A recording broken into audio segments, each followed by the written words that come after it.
Seahawks fans, wherever you may be. Welcome back for another edition of the Seahawks Playbook Podcast. Join your host, Bill Alvstad, and co-host, sports writer and football analyst Keith Myers, as we talk Seahawks football.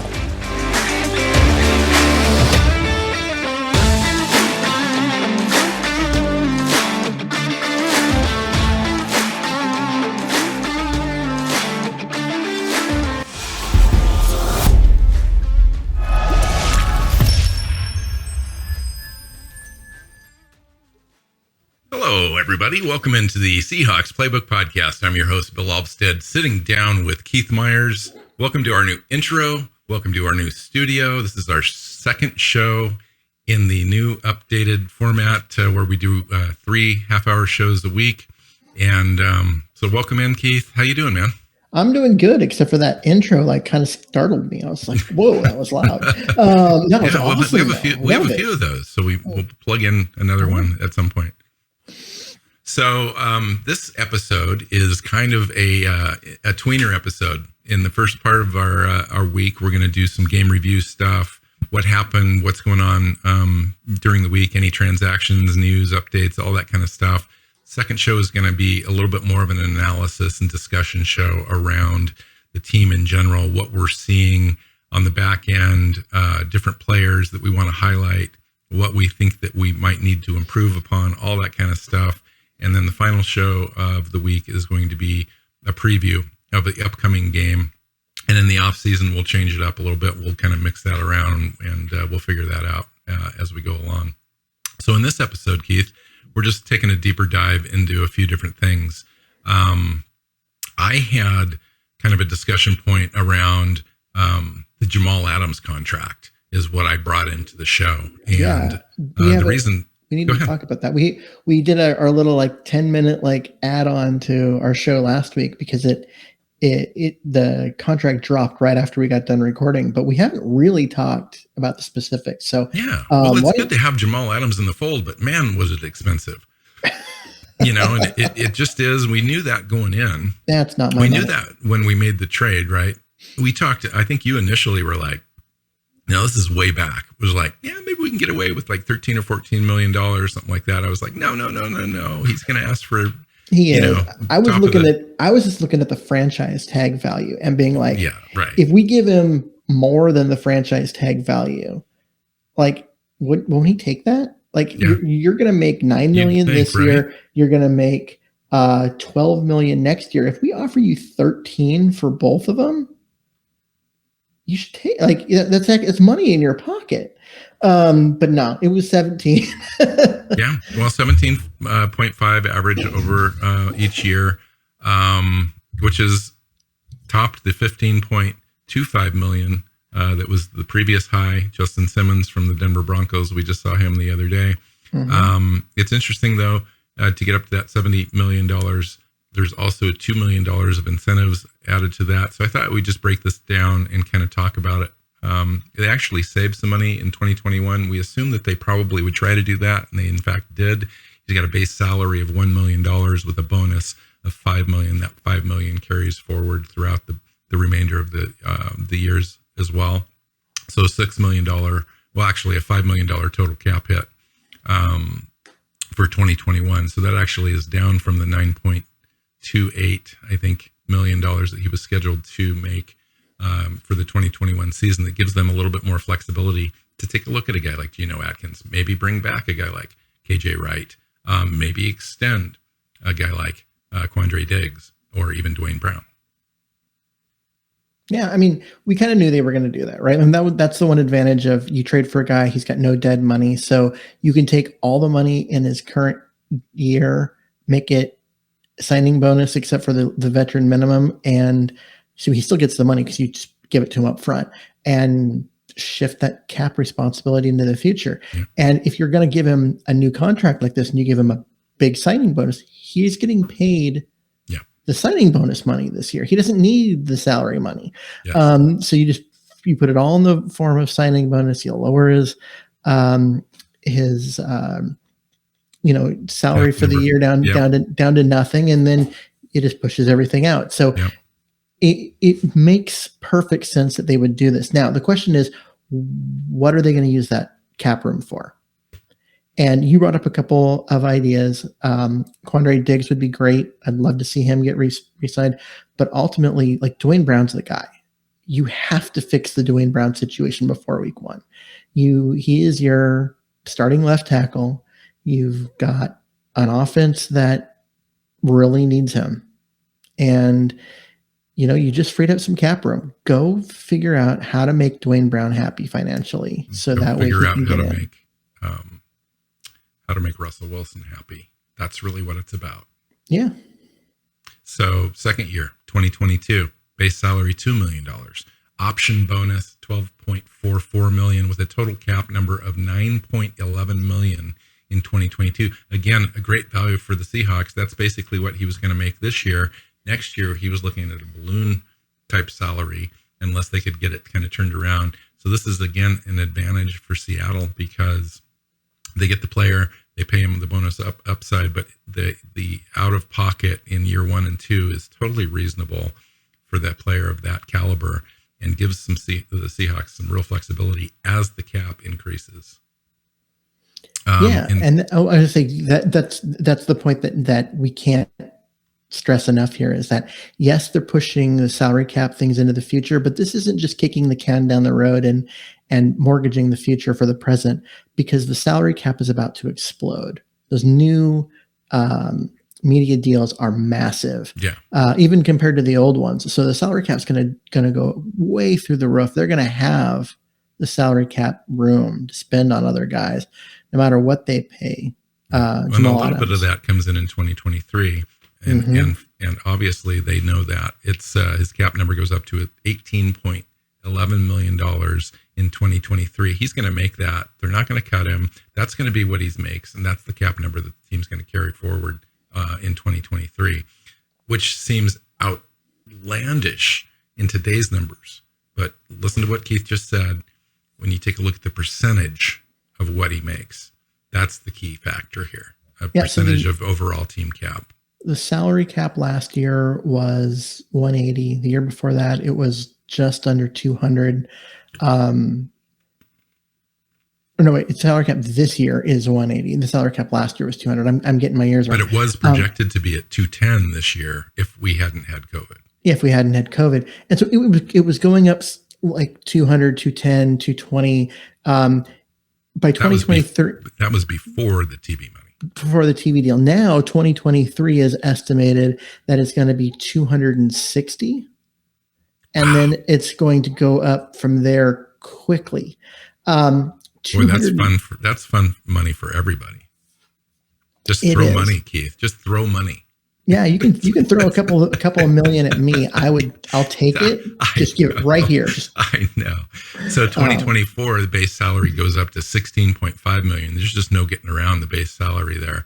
But the overall cap is 23.61. So this thing really starts to elevate, and they are definitely counting on the overall cap really accelerating. And this kind of a contract kind of proves the fact that they know exactly what's happening on the back end that hasn't been public yet. And then they'll get to that point, right? Because he's 25 now. He'll be 29 when that contract kicks in, and so they'll look at that and they'll be like, okay, so do we really want him to have him play on that big of a cap number, or do we add 3 more years to the deal? Well, that's what I was going to say. In 2025, the cap number is 24.61 and the base is 17.5. So there's still a difference there of $7 million. As far as guarantees.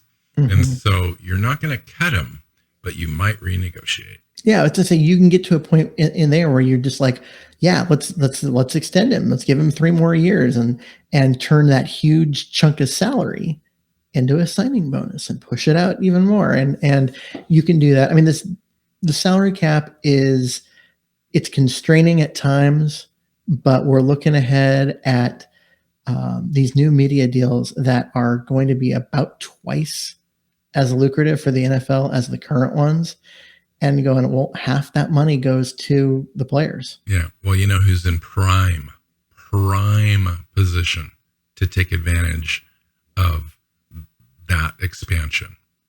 Russell Wilson. I'd say DK Like he's Metcalf. got he's got and DK Metcalf. Yeah. Oh my goodness, DK Metcalf. You're right. That contract. I can't even imagine what that contract is going to look like. But I think it would blow any wide receiver's contract out of the water at the time of signing. Like it's going to be one of those deals. And Russell Wilson too. He's going to be the franchise quarterback for somebody, right? If not Seattle, somebody is going to give him that Brinks truck and back it up and just dump it out on his lap. What I'd like to see him do is to keep his salary roughly where it is as the salary cap explodes. And yes, he's going to get a new deal and all of that, but what does that do? Him keeping his salary where it is means that his percentage of the cap goes down. He'll still be making $35 million a year. That's a lot of money. So you're thinking about fully guaranteeing a deal to make something like that work? Why not?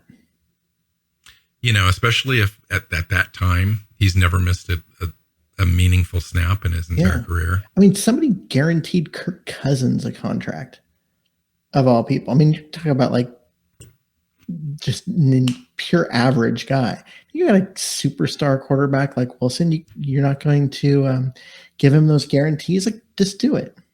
Wow. I mean, at the time, Keith, we'd probably be, you know, if he signs an extension, let's just say it's 2023. He signs a 4-year extension. That guaranteed money could be close to $200 million.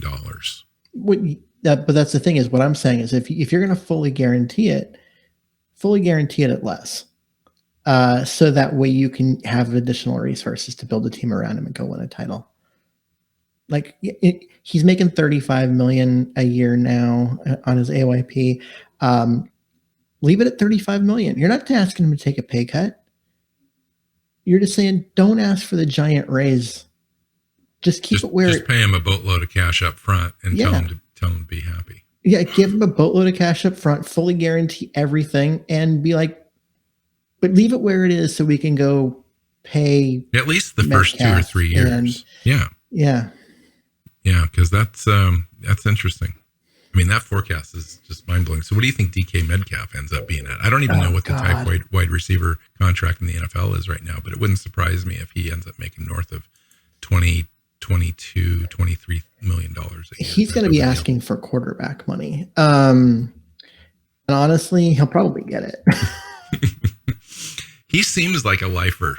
Like if there is ever a Seahawk, you know, you think of Bobby Wagner, you think of Russell Wilson, you know, in the past, you've thought of Cam Chancellor, Sherman, all those guys. You would have thought that as time went on, barring any injury, those guys would have been still around. And he's definitely in that category. Oh, yeah. So, Keith, did you bring anything into the show, or do we need to just keep talking now for another 18 minutes? Actually, you mentioned you're like, oh, I don't know what the salary cap breakdown for wide receivers is, and I go, you know what? I don't either, but I know where to get it. So keep talking just for so a second while I find it. Okay, and just so you know too, your video is completely frozen on the screen, at least on my screen. It is. So I'm not exactly sure how it's recording, but we'll figure it out. All right, so I'm going to go back to the game against the Broncos really quick.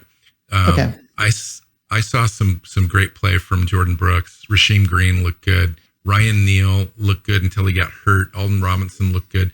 I still have some faith in the game. I put out a tweet there yesterday that kind of said, I'm really disappointed. I mean, it's hard not to be disappointed when you still know the reality that the starters were not there, and we faced a team that had kind of a loaded roster compared to where we were at and so forth. But the execution part of it left you just lacking, especially given the performance from the week prior. And then you kind of step back a little bit from that and you say, okay, what can I get out of the game? I need to go look at individual performances. And I think there was a lot of individual performances that were outstanding, you know, especially DJ Dallas, Shari Crosswell had a game, Lakeem Williams, who I'd never even heard of before the game. I kid you not, I missed it somehow. I didn't see him on the roster, and this kid just shows up in a jersey I've never seen before. And he ended up having some decent plays out there. So how you doing on your search? I had to stop it because doing the search caused me to freeze and was making the audio break up. All right, and I'm like, all right. You talk for a minute and I'll go do it. Yeah. So, yeah. I mean, we can talk about the game. Anytime you lose 30-3, even if it's a preseason game and nobody cares, it's still like, there's no way you can't be disappointed, right? Everyone's got to be disappointed. There was opportunities for this team to make some plays and execute. And yeah, it's the backups and all of that, but the backups have to be able to perform too. If you're going to play, you got to be able to do your job, and to just get waxed it's rough. Now, a lot of that you have to put on the offense, and the 3 turnovers by Magoo that led to a big chunk of those points. The defense played pretty well. And I think that is one of the things is you don't have your starters. You don't have Bobby Wagner in there, and you don't have Poona Ford, and you don't have a lot of your key guys defensively. Jamal Adams wasn't playing. Quandre Diggs wasn't playing. But the defense still looked good. They still made plays. They still made some stops. But when your offense is turning the ball over and over again and pinning you deep and making it hard on you, you're going to give up points. Points isn't, obviously it's the one thing that matters, but it doesn't point to how well or not the defense played if the offense is making all the mistakes. So now that I've killed some time, you have the wide receiver numbers? Yeah, well, I don't have per year. I got the contract value overall, and like Amari Cooper's at $100 million. Mm-hmm. Michael Thomas is at $96 million. Odell Beckham, $90 million. Mike Evans at $82.5, et cetera, et cetera. So I would imagine those are 4 and 5 year deals. Tyler Lockett's down at number 10 at $69 million. Oh my! I'm just listing these like they're It drops off pretty quick. It's crazy, right? But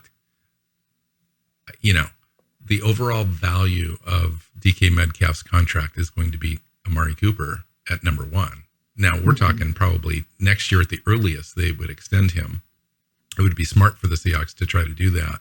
I don't know exactly where DK Metcalf would be in that equation, but 5 years and $25 million, or $20 million.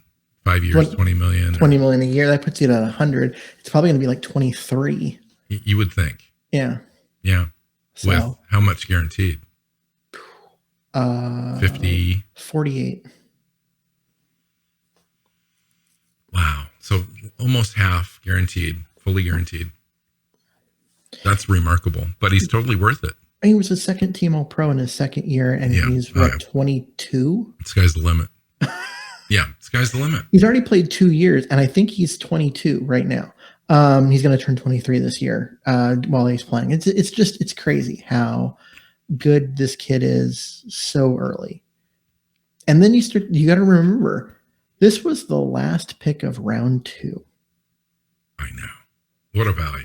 That value is almost equal, if not almost. I'm not going to put him in the same category as Russell Wilson, but that Russell Wilson value was crazy. Now the Tom Brady value in the 6th round or whatever, that's kind of all time-ish. Mm-hmm. But, DK Metcalf's going to be in that conversation by the time it's all said and done, as far as the value that the Seahawks got. Be. I mean, you think about every single NFL team passed on him once. There's not, you go through like there was, and the Seahawks had to come up and get him. Mm-hmm. I mean, there was not a team. Even the Seahawks passed on him. And yeah, I mean, it's interesting. So I've got a question for you. So we're taking a little bit of a longer look at stuff right now this week in Seahawks land. Is there any position group on the roster that has exceeded your expectations this so far, which is going to be hard to do given the fact that it's been so disappointing? But is there a position group that stands out overall that has disappointed you? Given that the starters haven't played and that Like Ethan Posick's been hurt and everything. Offensive line's been pretty good. You haven't had Dwayne Brown. You've been out there with the rookie Stone Forsythe at left tackle for most of it. I don't even remember the kid's name, the undrafted rookie who's excelling at right tackle. You've just got these Jake guys. Curran. And then Greg Island's out there, and he looks like a monster. He's just as big as Stone Forsythe, and they picked him up in undrafted free agency as well. Yeah, I mean, you've got these guys that, man, you would not have put them on the roster on the 53. Have you seen Cedric Abuahe at all out there, or have you heard about him? I mean, I really haven't even heard about him since Pete said, quote unquote, that he was going to be in the competition at right tackle. And then he got hurt. And so the job defaulted to Shell because Abuahe's been hurt. He hasn't been practicing and stuff. So who's had a really good camp is Phil Haynes. Actually, he has. He's had a great camp. They've been playing him at guard and center. He's been doing well there. Gabe Jackson has taken him under his wing, which I thought was really an interesting. That's fantastic because you could be far worse off than having that him as a mentor, because I mean it just sets up well. Haynes has had so much potential. He came in as a rookie, and he was a later round pick. But we both loved it. You watch his tape, and you're like, man, this guy was like a man among boys. He just mauled people, in his college tape, and you're like, God, I know why the Seahawks picked him, and they got him in the 5th round, and then he got hurt, and they're like, okay, well, this is going to be last year. This is going to be the year he's going to get a chance to come in. He's going to earn that job. He's in the mix at left guard because that the guy that was there is going to get hurt, and so and then he got hurt again, and he just didn't ever get in there, and we ended up with Jordan Simmons for most of the year, and that went poorly. But Haynes has been there. He's been healthy. He's looked good. That gives me some confidence on the guard depth, and I got to tell you, the stuff that I've been hearing about Jake Curran gives me a little bit more confidence on the tackle depth than I had, because while a Cedric Abuahe might be fine longer term this year, come back from injury and so forth, we could be pretty well set. Having a guy like Jake Curran, especially if he could be a swing guy and go over there on the left side if needed. But I do like the idea of having Stone Forsythe over there, regardless of growing pains. That's a guy that's specifically a left tackle on this roster, and that's really only where he's going to be. You've mentioned the fact that he could go back and forth just to get some experience and some rotation. Well, I wouldn't jump him back and forth like, we need him for a few snaps, and so he goes in and plays right tackle for 6 snaps and then comes back off, and then and I wouldn't do that. What I would do is leave him at left tackle. And if you re-sign Dwayne Brown and add an extra year, then you go ahead and you put Forsythe at right tackle as a starter. So he's only playing one side. And then you get to another offseason, let's say Dwayne Brown retires or they decided to move on, and you're going to move Stone Forsythe over to left tackle. He becomes only a left tackle. So you just leave him at one and the other. Don't bounce him back and forth. Leave that to guys like Curran or Abuahe, in order to let those guys be your swing tackle. Let Forsythe commit to one and learn what he's got to do with that, because he's got that high-end talent to be special. So there's let's talk about the wide receiver group for just a minute. So we've got Tyler Lockett and DK Metcalf at the top. This is unquestioned probably one of the top tandems in the entire NFL. Behind that, we just have a bunch of players that are really kind of stacked up together. You take a look at Dwayne Eskridge, who we haven't had a chance to see yet, but all indications are he's just going to really kind of develop and be that third wide receiver. And then Freddie Swain is sitting there. He's dependable. He's not flashy. He seems like one of those guys that's going to be able to do a lot of things well, but not great. And then you've got Penny Hart, who's really flashed, and then he got a little nicked up. Haven't seen him in the last game. Aaron Fuller, Cody Thompson, Cade Johnson, etc. Behind that, Cade Johnson looked pretty good in this game. He did look good. He had 3 catches, 34 yards. He had 7 targets, but some of those targets were terrible. I mean, they were just not anywhere near him. He's definitely a guy I would definitely want to see more of, just given what he was coming into the draft. Didn't get drafted. It seems like everyone's had good things to say about him. He just needs the opportunities and the snaps and so forth. So with Penny Hart out, I think that gives him an opportunity. And Dwayne Eskridge as well. You know who's having a really good preseason and looks like he's going to be a solid contributor to his team? Moore in Carolina. You know, the guy that was the 3rd wide receiver in Seattle that we just always wanted to replace, and now we can't seem to. Yeah, David Moore. He's looking really good for Carolina. Yeah, I mean, he just kind of got boxed out here in a sense, and then when our Shoddy went there and the GM is there, I'm happy for him.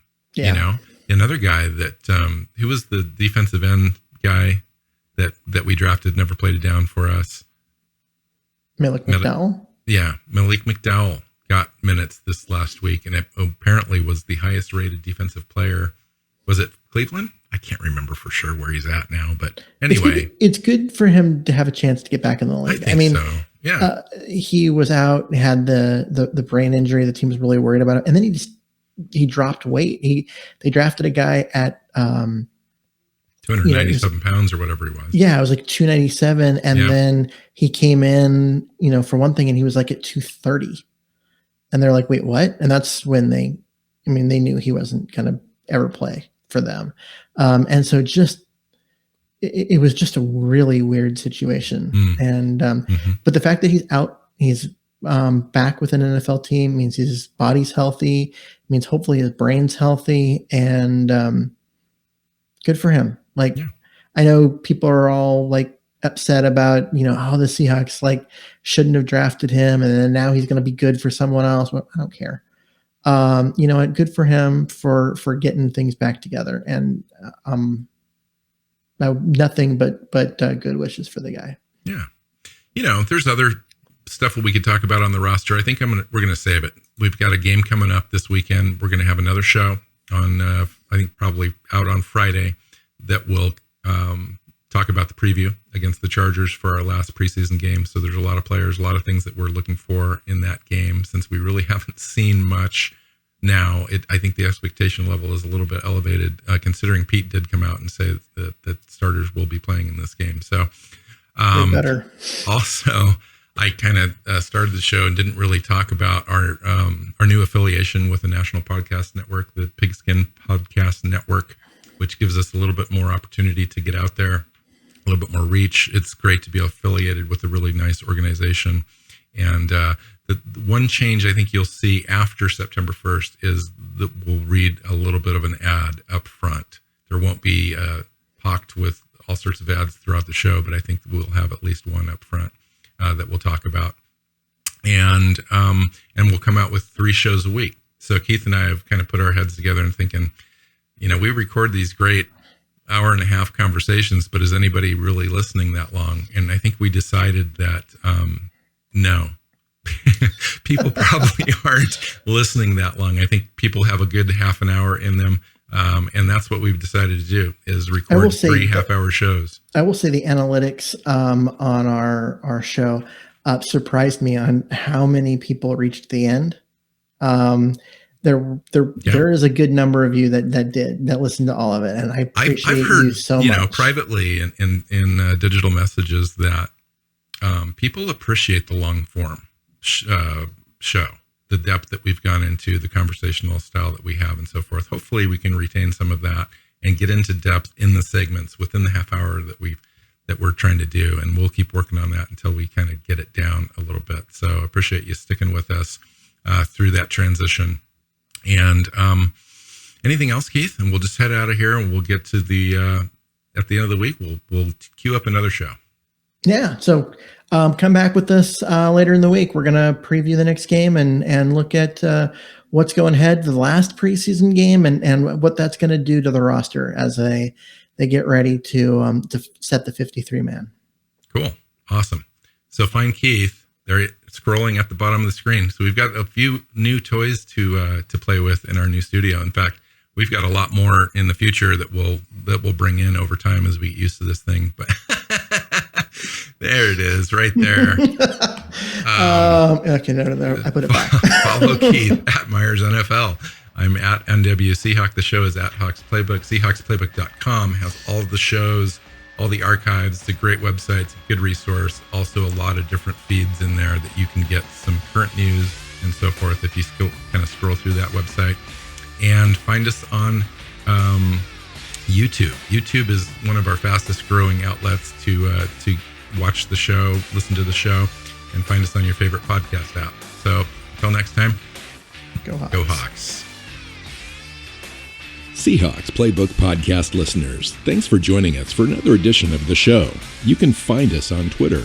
Bill is at NW Seahawk, Keith is at Myers NFL, and the show is at Hawks Playbook. You can listen and subscribe to the show at SeahawksPlaybook.com.